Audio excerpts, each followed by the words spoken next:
L'Europe à la une comme chaque jour. Bonjour Daniel Cohn-Bendit. Bonjour Maxime. Dany, crise politique, je le lisais, au Royaume-Uni. Le ministre de l'Intérieur Amber Rudd a dû démissionner tard hier soir. Elle était accusée d'avoir menti.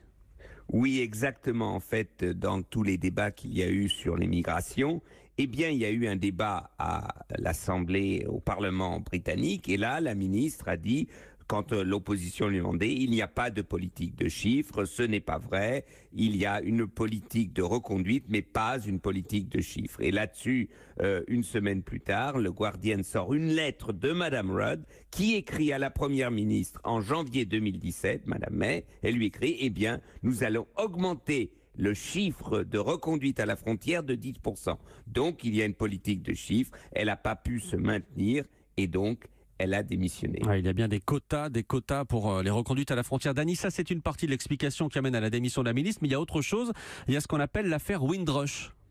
Oui, d'abord c'est pas la même chose que les quotas, c'est des chiffres, il faut augmenter les reconduites à la frontière, il faut toujours plus, voilà. Alors l'affaire Windrush, ça c'est quelque chose d'assez incroyable, c'est-à-dire qu'en 1946, après la guerre, le Royaume-Uni a fait venir des citoyens d'ailleurs, ça faisait partie encore du Commonwealth, de la Jamaïque, des Antilles, pour reconstruire l'Angleterre détruite pendant la guerre, pour travailler en Angleterre. C'est le premier bateau s'appelait Windrush, donc on appelle ça la génération Windrush. Et dans la politique de reconduite à la frontière, ces Antillais-là en font les frais et sont reconduits à la frontière. Pourquoi ? Parce que comme ce sont des gens assez pauvres, ils n'ont jamais demandé un passeport, et en Angleterre, il n'y a pas de carte d'identité, ils n'ont jamais demandé une carte d'identité, et donc ils ne sont pas des citoyens anglais alors qu'ils vivent là, et qu'ils vivent là depuis 1946, leurs enfants aussi. Et ils font les frais, si vous voulez, de la politique de reconduite, et ça c'est un scandale.